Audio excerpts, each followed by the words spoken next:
You have to understand that this story time starts with me almost losing my life in the south of Korea and ends up with me having a striptease video on my phone. Hey guys, so today we're here for a special video. It's a mukbang. A mukbang is a type of Korean content where you eat and tell stories. Usually you're supposed to eat a lot of food. I don't want to ruin my health. I'm just gonna eat a normal amount of food, but I went to the local traditional market and I bought some typical Korean food so you can like discover maybe new foods with me. So for starters, I got a skewer. So you can see this here. It's called sotok sotok. So it's literally so meaning cow and tok meaning rice cake. So it's a skewer of cow and rice cake, sausage, and then there's like a sweet spicy sauce, like the red one that's covering the whole thing. It's really delicious. It's one of my favorite snacks at like gas stations in Korea. So good. I have some good old Korean toilet paper, because we don't use normal tissues in Korea, it's only toilet paper for everything.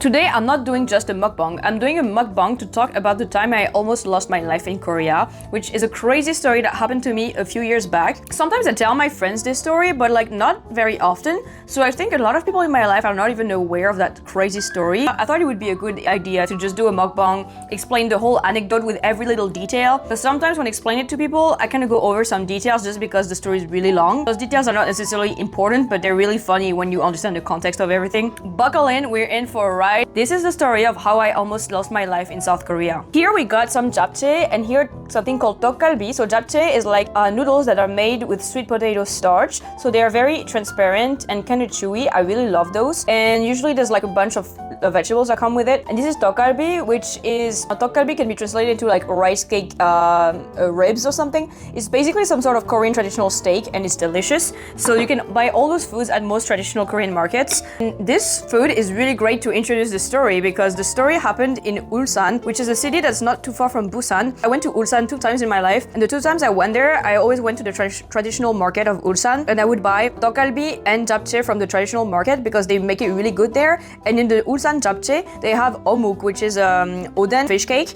So they put fish cake in the japchae, and it's really delicious. I really recommend if you go to Ulsan to try tteokgalbi and japchae from the traditional market. A few years ago, I went on a solo trip to the south of South Korea. I went to Busan and then I went to Ulsan. I was still very young. Ulsan is a city I really like because it's literally on the beach. So you can go to the beach, you can also go to the mountains. There's a lot of things to do in Ulsan. And on the beach, so the beach is kind of like very long, and near the end of the beach, there is a park that is literally by the sea.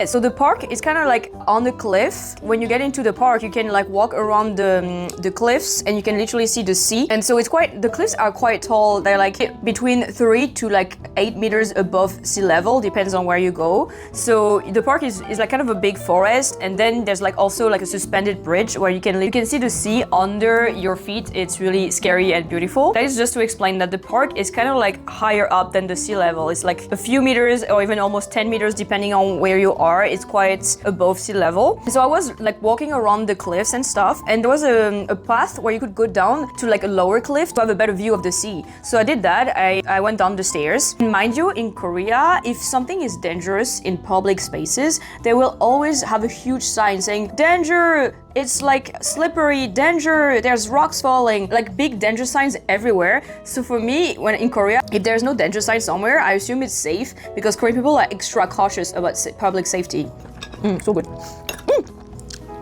I went down the stairs on the cliff to go to the lower cliff, and mind you, there was literally no danger sign, so I thought it was a really safe area, and other people were also going down to see the waves, so I just followed them. Then I was on the lower cliff that was probably about between 4 to 6 meters above sea level. It was still quite high up, but like huge waves would come and crash just below the cliff, like maybe 1 meter below the cliff. You could see the waves crashing. It was really beautiful. I was with a small group of people who were like kind of near the end of the cliff, and I was taking a lot of pictures of the waves because it was really a beautiful view.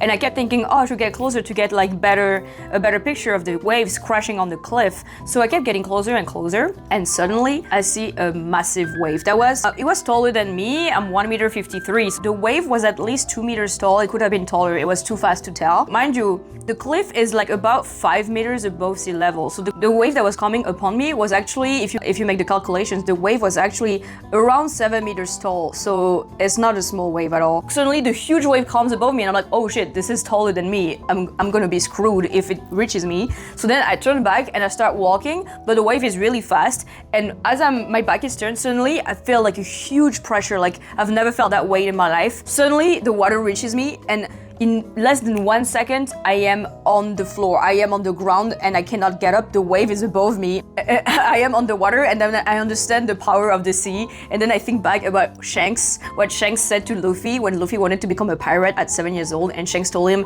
you don't understand how dangerous the sea is. Like when I was suddenly like paralyzed under this huge wave, I understood how dangerous the sea was. I understood what Shanks said. While I am on the water, I'm thinking, oh my god, this is so dangerous, because if the sea takes me back, because mind you, I'm only like 1 or 2 meters near the end of the cliff.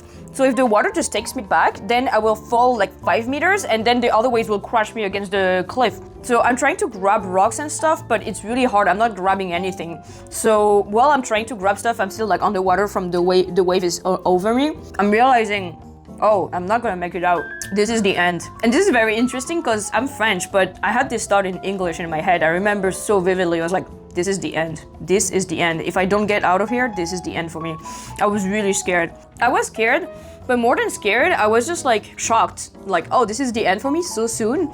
Like it was kind of like a mix of a lot of different emotions, but it was like all those emotions happening in only 1 or 2 seconds. And then I don't know by which kind of miracle, the wave left and it didn't take me away. I guess waves probably have a lot more power when they come through, and when they leave, they probably have a lot of less power, so that's probably why. Thankfully, it didn't take me back into the sea. I get up and I'm like, my whole body is shaking because like it was such a crazy experience. Thankfully, it was summer, so I wasn't really cold. I was just shocked. Problem number 1, while this was happening, before the wave came, I was trying to take pictures of the waves. My phone was in my hand and it was like, it just got drenched in water. It was not working anymore. And thankfully I had a bag that's actually waterproof. Everything else in my bag didn't get drenched at all. So that's the good thing. The sad thing is my phone sadly was not in my bag. It was in my hand. So I get up, I see I have my knee bleeding and my elbow bleeding from trying to grab the rocks and stuff, and from also just the shock of just falling from like, I was standing up and the next second I was on the floor, so it was quite a violent shock on my body. There were other people, you know, who were like with me on the cliff, but they were like a little few meters on my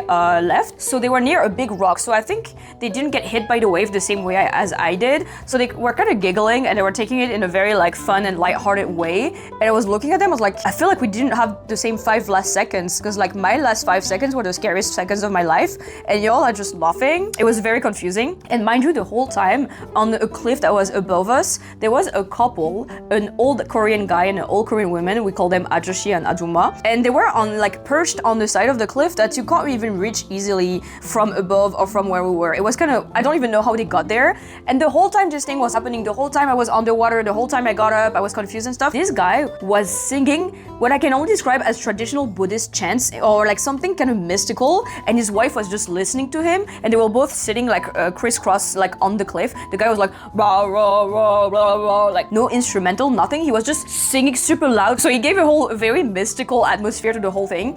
And this couple, they literally saw from like a third person perspective, like young people getting just like smashed by a huge wave. They had literally zero reaction to the whole thing happening. The guy just kept singing like nothing. The guy was unbothered AF.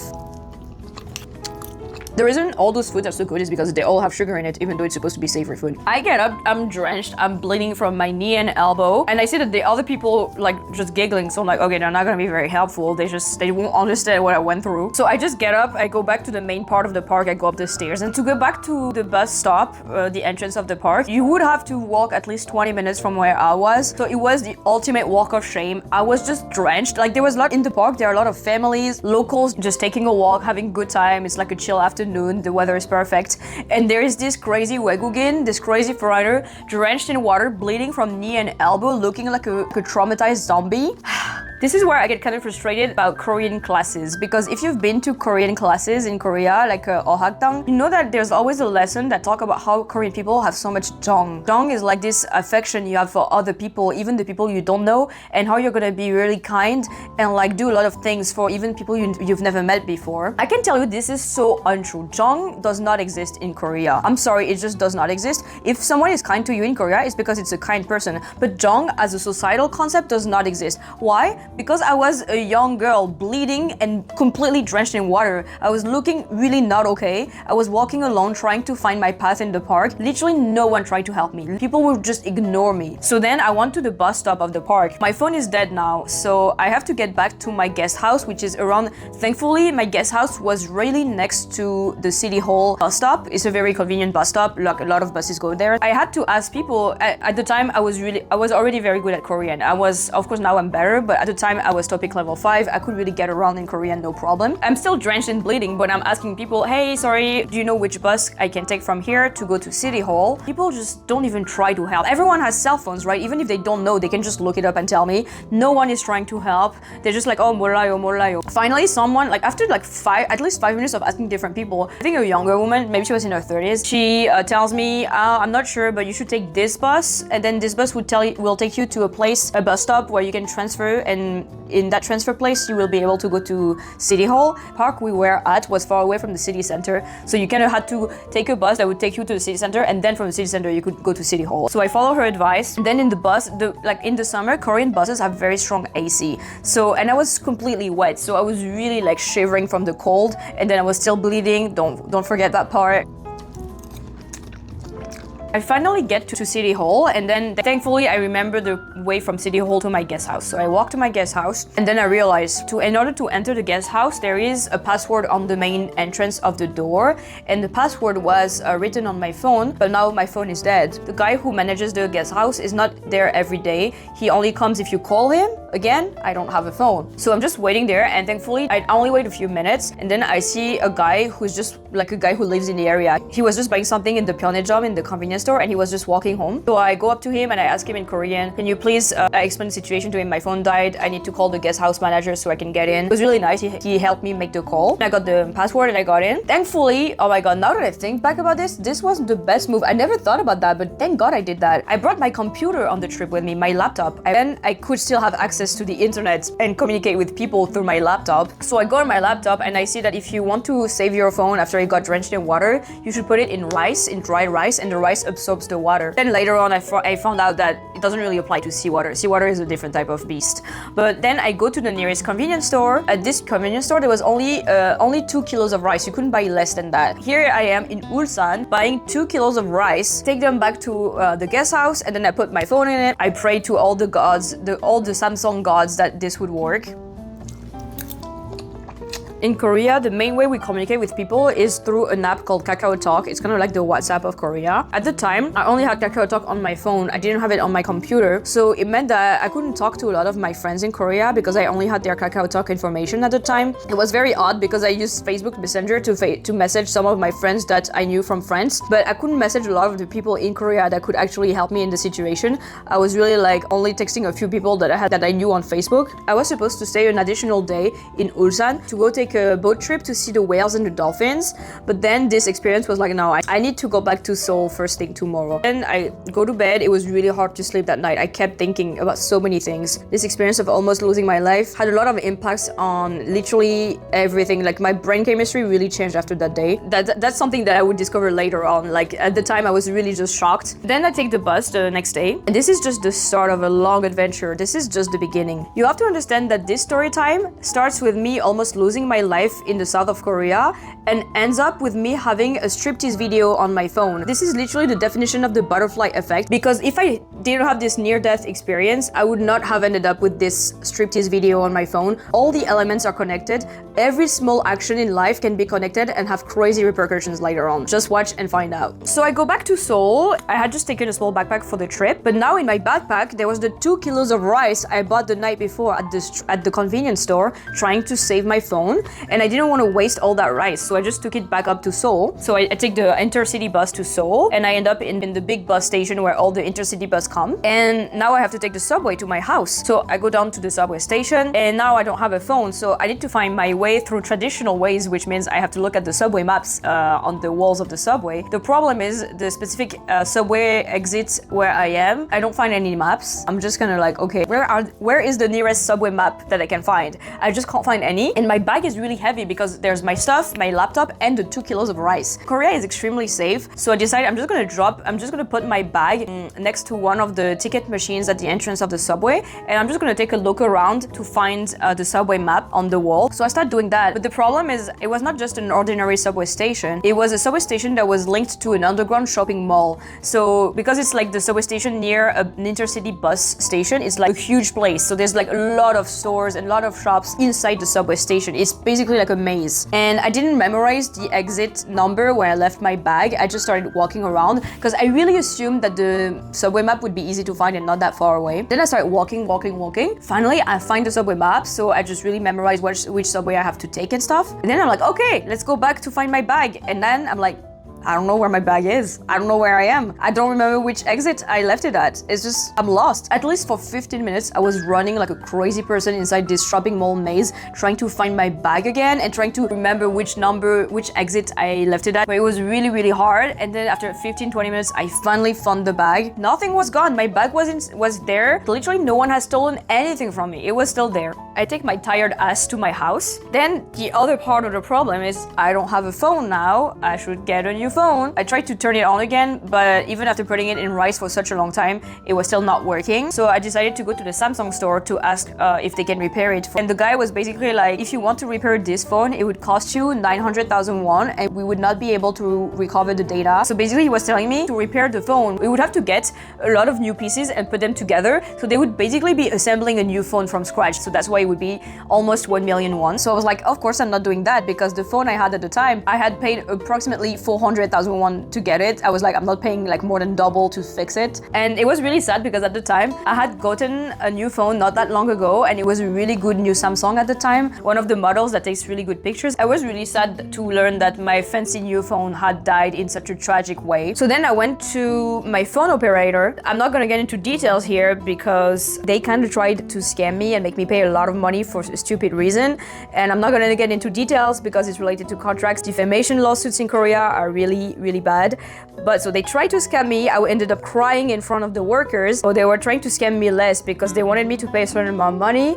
And then they were like, no, you can pay actually that much, which was a lesser amount, but I was still crying. I was like, it's still way too much. I'm not paying that. I'm a student. So in the end, I told them, oh, I'm gonna think about it. Left the store without paying the amount of money they wanted me to pay, thankfully. So then I was like, okay, those are not like the Samsung store, my phone operator, they had terrible deals, like terrible deals. So I went back to my house and then I remember that in my Sogang textbook, there is a chapter that is about a guy who goes to Yongsan Jeonjaseonga. It's like a huge shopping mall with a lot of electronics and like, yeah, secondhand electronics, anything that is related to electronics you can find. So you can of course find secondhand phones there. I was like, okay, that's a good way to get a cheap phone. Thankfully, my SIM card was still working well. I just needed a new phone to put it in. I go to the Yongsan Jeonjaseonga and I go take one of the cheapest phone, which was like a phone from 2016. So I put the SIM card in it, it works fine. But then the next following day, I realized how shitty the phone is because it's literally from 2016. Instagram doesn't work on it, or like, I think Instagram worked, but it was like the 2016 version of the app worked, not the newer version. So many things didn't work on this phone. So I was like, okay, no, I am cheap, but not that cheap. So the next day I went back, I was like, can I exchange for like a better phone, a bit more expensive? So they gave me a phone that was probably about 70,000 won,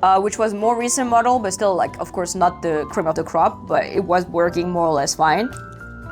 I get the new phone, I go home, I turn it on, I realize, usually, I mean, it's common sense, but when you sell second-hand phones, what is the one thing that every phone operator does? They format the phone, they delete all the data from the previous owner, right? To just like have a clean slate, have a new phone, right? The guys from the Jeonjaseonga, they did not do that. So I open the phone, I see all the pictures, all the messages, everything from the previous owner. And who was the previous owner? It was a random Korean ajushi, a guy who was probably in his 70s. So it was really funny to look at his pictures, because it was a lot of like, you know, selfies with like a finger covering half of the camera, pictures of him and his wife hiking somewhere. So it was just like a lot of random stuff. But the kind of sad part is that I realized, because I was looking through all the pictures, probably what happened is that the guy was quite old and he passed away. And so the people from his family, they just sold the phone to like a second-hand store. They didn't realize that all the data was still in it, and the people who sold the phone also didn't realize that. So it was kind of sad because I'm pretty sure that's what happened. I'm pretty sure he passed away and they sold the phone. Then I just messaged the family. I just found a guy that was probably probably his nephew or his like grandson, someone like that, from the pictures and stuff. And then I could see his name, and I could see his name, and I could see his email address. I really had access to this guy's whole life history through his phone. I could see, oh, there's this guy who is good at piano, and I have his number here, so I'm just gonna message him. Like I knew everything about this guy's life through his grandfather's phone. So I messaged that guy, and I'm like, I'm the new owner of the phone, and I realized there's so much pictures. Do you want them? And he was like, oh yes, please send them at this email. So it's very strange because they didn't look at the phone before they sold it. I don't know. So I just sent most of the pictures and like important data from the phone to them. But then there was something very funny among all the pictures in the gallery. There was a video that was downloaded from the internet, and it was not just any video. After I saw that video, I spent the next 6 months showing that video to literally anyone and everyone, even people who didn't ask. I would just show that video to them. It's a striptease video from I think she's like a Canadian woman. Don't worry, I will put some excerpts somewhere in the editing. The link will be down below. That video is golden. So it's a striptease video from, I think it's a comedian. So she starts fully dressed and she has a red handkerchief. And the red handkerchief disappears and she takes it out of, for example, her top. And once she takes the handkerchief out, then she undresses, she takes off her top. And then the handkerchief disappears again. She finds it in her pants this time. So she takes her pants off, and this goes on and on and on. And she takes off every item of clothing she has, and she ends up being in underwear on stage. And mind you, it's like a huge stage. People are clapping. Sometimes there's like zoom in on the people who are clapping in the audience. Everyone loves the show. And then she also does the same thing. The handkerchief is inside her underwear, so she takes down her underwear. Now she's completely naked on stage. And the last part is when suddenly the handkerchief disappears and it comes out of her female anatomy, and she literally pulls it out from inside of her. And I see that video, like, this is on my phone. This guy, this ajoshi, not only did he watch that video, he was like, this video is so good, I need to download it on my phone. I don't even know how ajoshis know how to download YouTube videos on their phone, but that's what he did. So yeah, this is how I almost lost my life and ended up with a striptease video on my phone. I would just want to have a quick mention on the things that changed in my brain chemistry after that experience of almost losing my life. I was already goal-driven, but this made me a lot more goal-driven because then I would wake up every day being like, today could be my last day on earth. It's still a thought I have nowadays, but it's a lot less intense because now I've kind of accepted that it's possible, but it's more likely than not that I'm going to survive the next day and the day after. But for a few years after the experience, my brain was wired in, today could be my last day, so I gotta make the most out of it. And maybe today's not my last day, but maybe this is my last year, so I really have to like be as goal-driven as possible. Also, the time I almost lost my life made me really realize the importance of human relationships, and there were some people that I was not talking to because of some fights we had, and I was like, wait, I never had closure with that person. Let me message them again and see if we can either rekindle the relationship or have a proper closure for the relationship. And there were a few people like that where I went back to them to talk to them, because after I almost lost my life, something like pride was not really the last thing I could care about. I just wanted to be truthful to the people that I still cared about, and this is what I did. Those people are not in my life anymore, but I'm really glad that I had proper closure with them. I went back to Ulsan the year after, and I still had a blast because Ulsan is an amazing city. If you really want to see an authentic Korean city in the south of South Korea, I really highly recommend you Ulsan. The food is delicious, there's the beach, there is other things to do. It's much slower than Seoul in terms of pace. Go to Ulsan, don't be like me, and don't go too close to the waves.